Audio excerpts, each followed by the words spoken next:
There are frequent historical examples of military aid being diverted by the recipients to suppress an internal opposition, commit human rights abuses, and in some cases even turned on our own UK forces or allies. I see the risk of any foreign security forces assistance being perceived by the locals in particular in the same manner as we perceived our local forces as accomplices or complacent. Welcome to WarPod, a podcast brought to you by SaferWorld, asking experts from around the world about the impact of security policy on contemporary conflict. I'm Charlie Linney, Project Coordinator in the Arms Unit at SaferWorld. And I'm Lewis Brooks, UK Policy and Advocacy Advisor at SaferWorld. In this episode, we're going to look at the risks and challenges associated with security force assistance, the practice of training and equipping military, police and border forces overseas. This episode feels particularly important to us. In it, we have the British Army on the record talking about the risks of security force assistance and deploying it in fragile and conflict-affected countries. Not only do they talk about the risks, but they also talk about some of their own work to try and mitigate those risks and how they train British soldiers who are going out on security force assistance missions. It's also particularly interesting because we will have someone from the British Army in conversation with a peacebuilder from northern Nigeria with loads of experience working both with communities that might be negatively impacted by security forces and also with the security forces themselves to improve their conduct. And she also has experience working with other militaries that are responsible for training the Nigerian army. Too often, conversations around security force assistance only focus on one side of the debate. So we thought it was really interesting to bring both perspectives together to explore and unpack the risks and challenges of security force assistance. To do this, we are joined by two experts with very different vantage points. Hamsatu Allamin, the founder and executive director of the Allamin Foundation for Peace and Development, an NGO working on gender, education, human rights and peace building based in Maiduguri, northeastern Nigeria, a country that has seen many years of conflict between the government and Boko Haram, and a country which has received security force assistance from the UK. We're also joined by Major George Ashton, a member of the Royal Military Police in the British Army. At the time of recording, she's also serving with Outreach Group, which acts as a thematic hub within the British Army to support and coordinate expertise on security force assistance and civil military cooperation. Over the past 3 years, she has been involved in developing a course to train and prepare individuals that are planning or delivering security force assistance programs with partner forces. So to kick off, Hamsatu, what do you see as the potential risks and challenges of foreign militaries providing assistance to partner security forces? And what are the implications? Thank you very much. Let me correct your perspective. I'm not an expert, but I am a practitioner in the field, locally rooted. The challenges I see with the context of the conflict in northeastern Nigeria, which impact any foreign assistance coming, is the lack of trust that exists between our security forces and then the civilian population. So much so that women in my area will tell you that Nigerian soldiers are worse than Boko Haram. This is one challenge. And then our security forces are operating in a failing, or rather I can say even a failed system, where all systems and architecture for conflict management and others, including the security forces, at a point has come to be rendered very, very much irrelevant and then ineffective in the context. And then there is also lack of knowledge of human rights, civilian protection, and then the combining the roles of a warrior and protector by our security forces.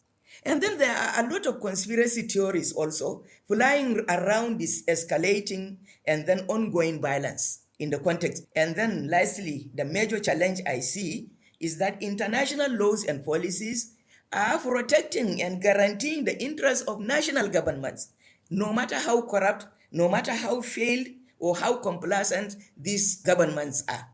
So if those are some of the challenges in the context of northern Nigeria, what about the risks for security force assistance? In a context like this, whatever assistance coming, whatever in the face of this kind of challenges that I mentioned, I see the risk of any foreign security forces assistance coming in being perceived by the locals in particular in the same manner as we perceived our local forces as accomplices or complacent. This is one risk. And then another risk that I see in this context is being seen to be playing to the gallery. I have raised some concerns where, in fact, embassy officials have told me that we can only do what your government is comfortable with. We cannot go beyond what your government wants. And then the implication of all this I have said, we see foreign security forces assistance coming to improve or save or rather sanitize a situation. And then when they come and then start telling you, then they have to work within what your government could allow or is interested in, then the implication is that the assistance has not added any value to the situation that it wants to remedy or salvage or save. So therefore, if no visible difference could be seen in the operational capacities of troops, that troops can be seen equally like the terrorists or the extremists in our context, and then if there is no improvement in the observance of human rights or civilian protection in a conflict context, then the purpose of the whole assistance is kind of defeated. Thanks, Hamsatu. You mentioned that one of the key issues really is the lack of trust between local forces and the population. And I think you mentioned that in some cases they are viewed as worse than Boko Haram. I was just wondering if you could tell us a little bit more about where that lack of trust stems from, in your opinion. Well, for example, when the insurgency started, violence was escalating. The government responded by creating what they called its joint task force. The joint task force, a task force of all security forces led by the Nigerian military, who are now brought and then stationed in our communities. At that time, the Boko Haram were right inside their communities. Some of them are living in their parents' houses. So these boys will go and then attack the security forces and then disappear back into the community. And then gradually the security forces, out of frustrations, then they start shooting indiscriminately. As they start shooting, any youth who comes out at that particular time, he is definitely shot. And then if you stay, you are arrested. When you are arrested, and then that is the end of you, because as I am speaking, those who are arrested from 2013, or some of them even before 2013, to date, there is no accountability, no information about them. Nobody knows whether they are dead or alive. So therefore, in fact, at that time, even women of my age started to join the extremist group, and then they encouraged their young ones to join. They said to take revenge from the excesses being committed by the Nigerian military on the community members. So much so that we become polarized. We as community members are on one side, the military forces are on one side. So this increase, and then once anybody is arrested, there was a time my son was even coming from school. There was an incident. One of his friends was shot dead, and then the other one was shot in the leg. Mine didn't run, but then he was caught and beaten to the point of near death. And then they give at the military detention facilities. I live near it. Daily you will see people blindfolded being brought in. Nobody was ever given any access. Those who came out from that detention facility narrate is a horror, that in fact we call it house of horror rather than a detention center. And then even the survivors of Boko Haram, women who have been abducted and then have suffered ordeals in the hands of Boko Haram, after being saved or they run away from the Boko Haram, they fall into the same ordeals in the hands of the Nigerian military. While brought into their detention facility in the name of screening, they suffer the same ordeals in the hands of the military. So there are a lot of issues that, in fact, at a point, I have to create what I call a database of invisible children. Who are the invisible children? These are children who were conceived and born while their mothers were in captivity with the Boko Haram or in detention in state detention facilities. So these are the kind of things that make people distrust. And then even you see something, you cannot go and report to them, you cannot communicate to them because you fear for your life. Yeah, that's really helpful, Hamsatu. Thank you. And sorry to hear those things that have happened to you and your family in the past. You also mentioned some kind of improvements, which I think we'll turn to later on in this episode. Perhaps staying with the theme of risks, I'll turn over to you, Major Ashton, and get British Army perspective. So before we do that, perhaps if you could just explain what Outreach Group is and interest in SFA and Outreach Group's role in it, and then we'll move on to asking about risk. Yeah, of course, Lewis, thank you. And please call me George. So at Outreach Group, we seek to provide commanders with a comprehensive understanding of the civil environment. And we do this through a framework of CIMIC and human security, underpinned by a full cultural understanding of the operating environment. We also deliver security capacity building through defence engagement activities aimed at developing the partner nation's understanding of that civil environment and its place in the military planning and activity. For those who don't know, CIMIC refers to Civil-Military Cooperation. We've just heard from Hamsatu a few of the challenges with security forces in northern Nigeria, and she gave examples of lack of trust between communities and security forces. She talked about how women have faced harassment from Nigerian soldiers. And she talked in general about the very difficult environment where those kind of systems aren't working as well in that difficult security environment. From your point of view, do you see sort of similar risks? If we take a more global view, are there similar risks of introducing training and capacity building to other security forces around the world? So SFA activity does undergo quite a bit of due diligence from the government and from the army before any activity takes place. But of course, as always, it does have its challenges. And I think from our perspective, understanding the needs of the partner force is the first challenge. The needs are often not fully transparent and can be different to those that are articulated. So understanding these from the outset are key to ensuring that the UK actually adds value. A lot of initial work must be done on the analysis, and this must be done together with the partner force to try and understand everything from the outset in order for the UK to be able to actually help and deliver improvements. And part of this is actually understanding the drivers of the activity in the first place. So is it because of operational failures? Is it because of movement in the operating environment? Are there technological advances that the partner force require, or is it just an increase in budgets that has driven us to get to this point in the first place? Capacity building is a major part of defence outputs and may be conducted also as a wider operation, which is something to be aware of. So the activity may actually be contributing to a longer term programme of engagement with the partner force that serves both the partner force but also provides access and influence to the UK. And achieving this in a strategic way is easier said than done. And then this leads me to our biggest challenge in SFA, which is sustainability.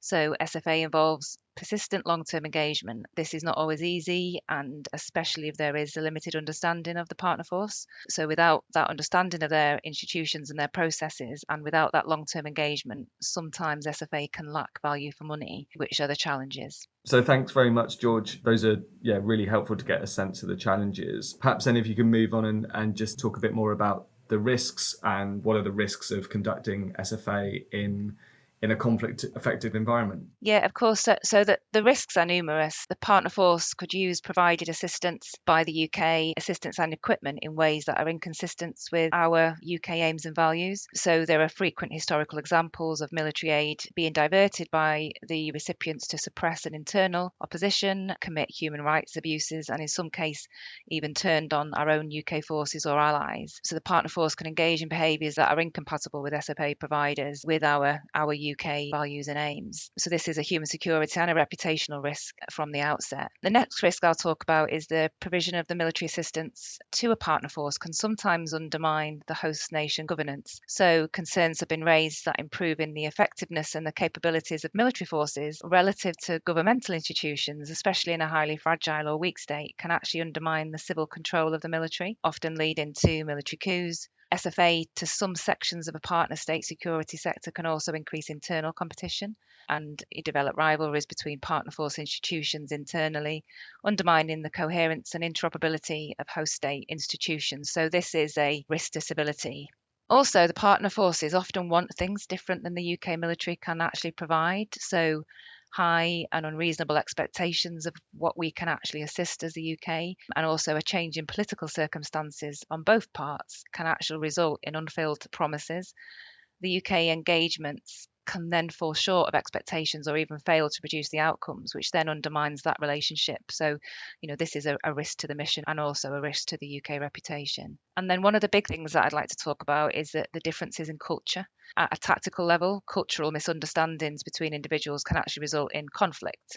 But more broadly, differences in governance and accountability norms, when combined with pressure to produce results, can sometimes encourage the erosion of UK standards. So, particularly in areas relating to corruption, accountability, procurement, especially in like logistics. So, this is a force protection risk and a risk to the mission, and once again, a risk to the UK reputation. And then finally, operational security risks for the UK. So, where our UK systems and tactics are transferred to a partner force during training, then the UK ceases to have full control over these capabilities and can sometimes result in UK practices being known to the adversary, so a security risk there. I guess one of the other things that I know that the British Army thinks about is kind of gender sensitivity and kind of understanding things from a WPS point of view. So I guess looking at some of those risks, particularly the kind of human rights ones and sort of the civ-mil relations, there's also a gendered component to that as well, right? Yeah, no, in Outreach Group, we have actually part of our human security group, we have a huge expertise pool of gender and WPS, and it's something that we focus on in every bit of training that we do within Outreach Group. We have a gender and a WS focal point to make sure we capture that in everything that we deliver. Thanks. So perhaps then, like thinking about some of those risks and challenges, what do you see as the sort of implications for how SFA needs to adapt? So SFA can have positive outcomes as well as the risks that we know about. So it can be vital to help a partner force confront a shared threat, for example, be that a local terrorist group or deterring or defeating an aggressive neighbour.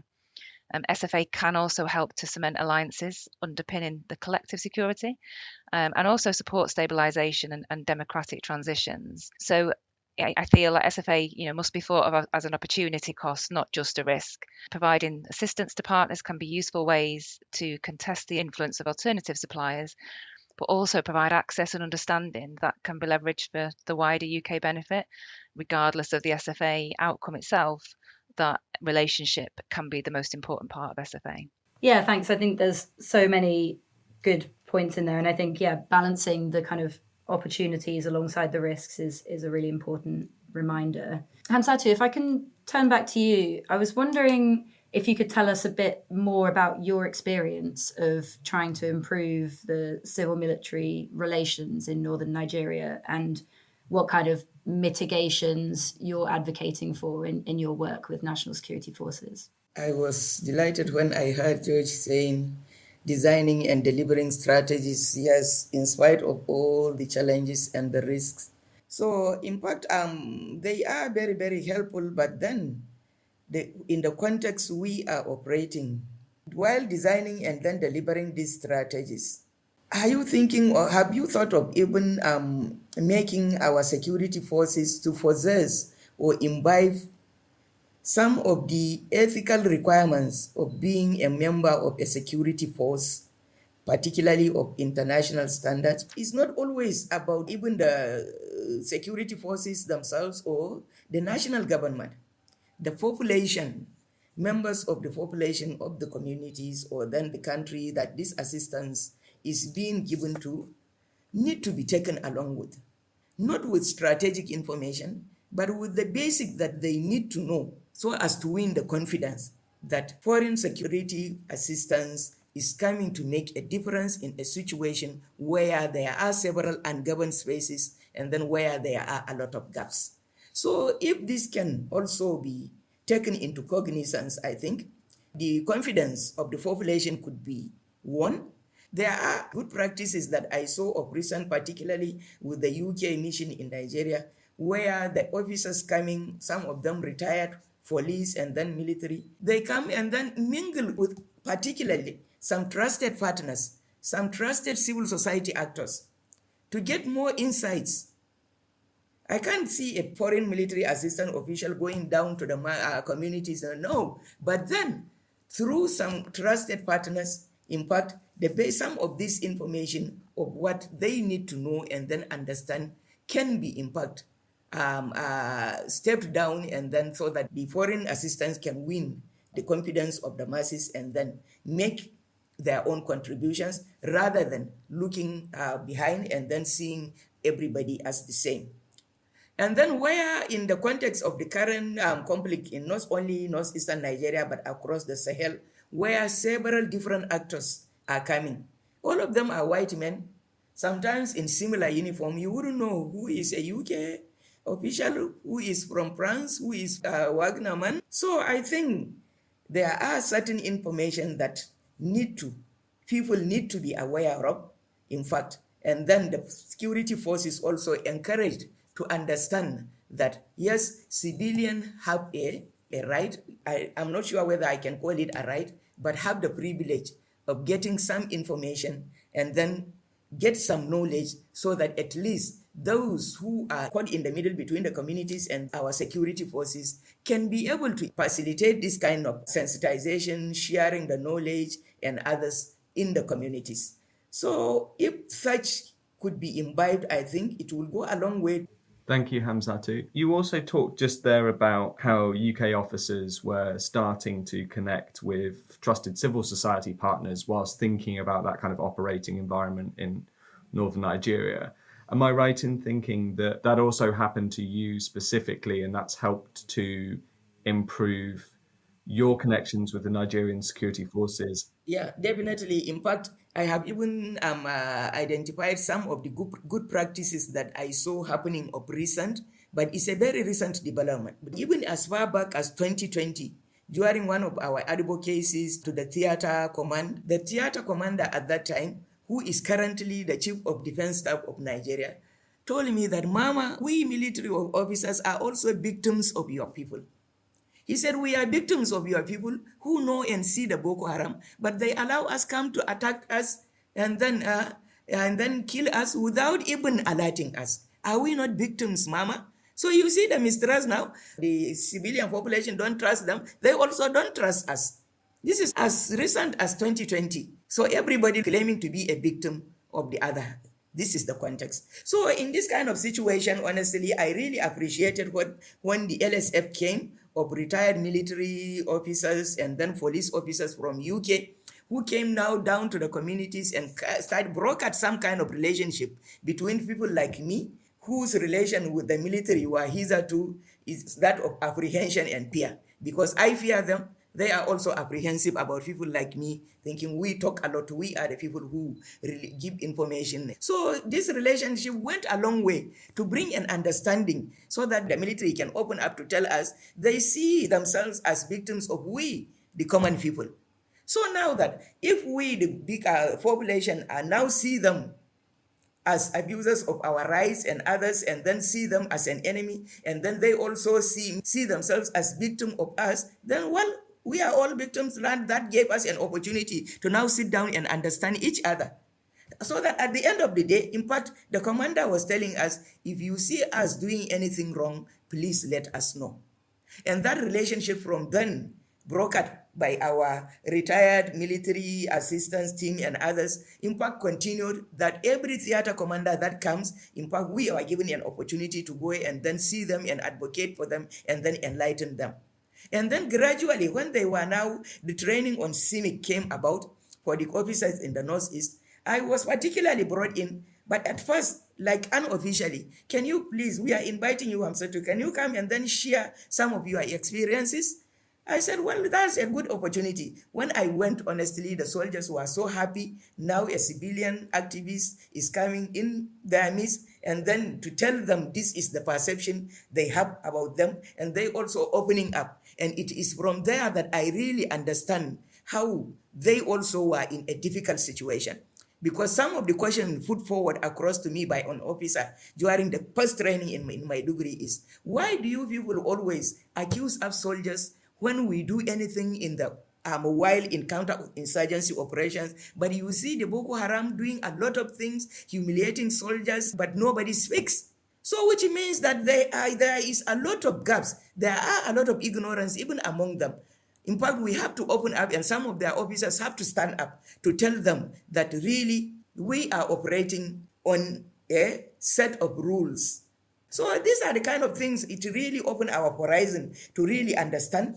And then that from that time, then that call for to participate in the training continues. So I have been called specifically to be part of the British High Commission team training Nigerian officials with the defense headquarters. We went to Port Harcourt, we went to Kaduna, so that in fact, at a point now that I have been even asked to come with one of my survivors to come and then be part of the facilitation so that she can share her real life experience of the kind of thing, not an activist talking or the community talking, but the person who has gone through, so that, because we were talking all along, bringing in cartoons to demonstrate, unknown to them that there are people who can come out and then really tell them that, yes, these are the situation. Whatever committed by your colleagues in the course of counterterrorism operation is not you, but it's your institution. Really, there are a lot of changes now. So since the beginning, in fact, there are a lot of some of these good practices, but practically, I am a clear example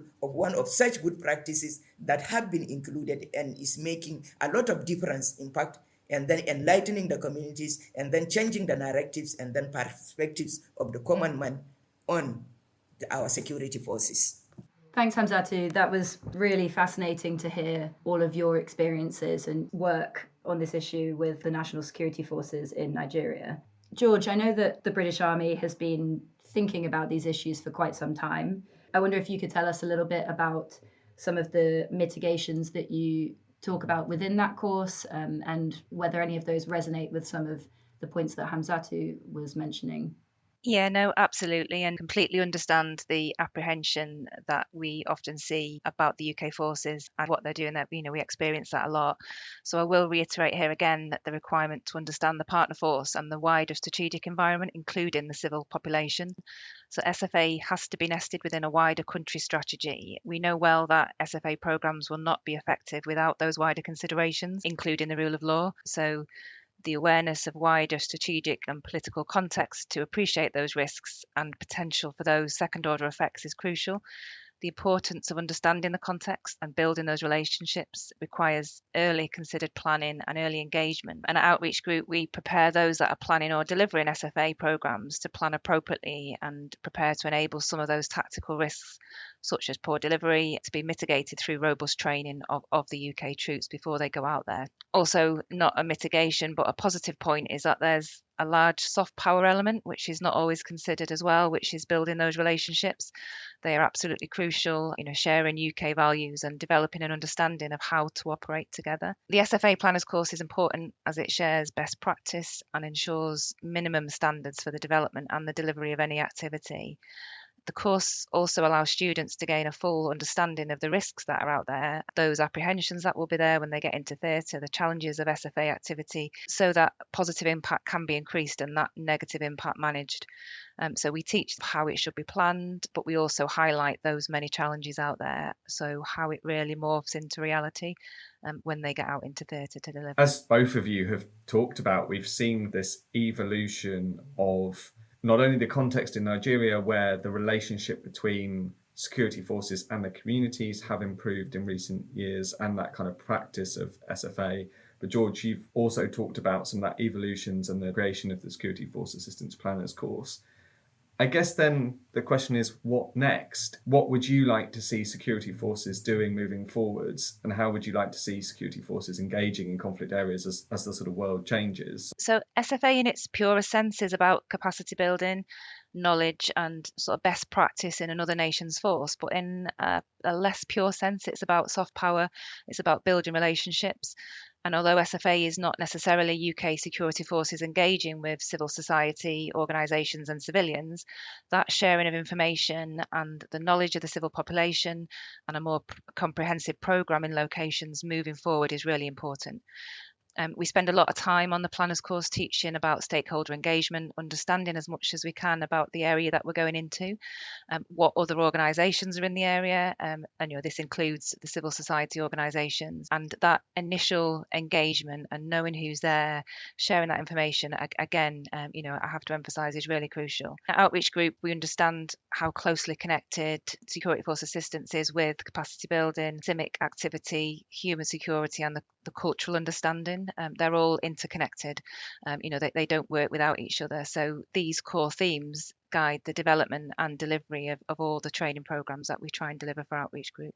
Hamsatu, what about you? I mean, we've talked a bit about the evolution of, as George says, how they think about human security, how they think about civ-mil relations. Is there anything else that you would like to see kind of expanded in future? I think going forward, trying to identify trusty and worthy civil society partners is very, very important. And then continue with relationship brokering between governments. In fact, a lot of international actors, members of international community, or even there was a time, in fact, a member of international community who is leading some of these Boko Haram members, they call them mediators. So the boys specifically mentioned my name that they want me to be part of. Then they said, they were told by the government representative now that no, we don't want people like her to be part of it. So you see, in a context where governments are very, very skeptical or don't want to work with civil society, it is now I see this. I can urge the members of our security forces and others coming to work to impact, broker some kind of this relationship. So I think our security forces coming and others have to enlighten also and encourage our governments on partnership with particularly civil society, which is very, very important.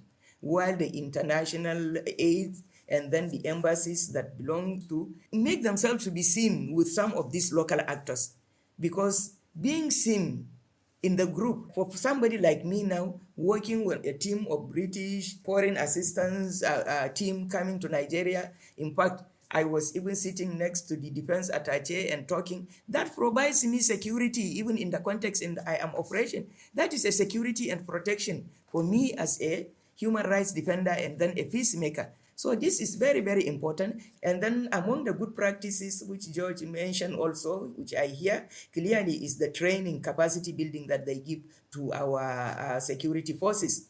Yes, I really appreciate in one of those trainings that we conducted recently in northern Nigeria, those who were trained by the British team were the ones given to lead in facilitating the workshops. But unfortunately, one of them came with 145 slides to train in a workshop, 2 days capacity training for his colleagues. At a point, nobody is interested because we are just listening to one person taking us through 145 slides. I appreciate that training, but then there is more. So they need more time, in fact, more commitment on the parts of our SAF assistant facilitators to, in fact, really groom them so that they imbibe the right, the ethicals, the requirements, and everything. It's a kind of reorientation. They clearly admit that asymmetric warfare is completely new to them. So they were brought to, in fact, like now acting like policemen, doing police work within community with civilian population. So these are some of the reasons that made them in the onset to behave as they were. And then lastly too, only weeks ago, I saw the military formation, the defense headquarters coming to my state and then using the military formation here to organize a training on human rights, accountability, and others while in operations. And all of us, people like me, were all invited. This is a milestone, I can say, because I have never seen military on its own, even designing and then conducting to hold a training and then the kind of a dialogue or community engagement with wider stakeholders on civilian protection, human rights. It was a milestone.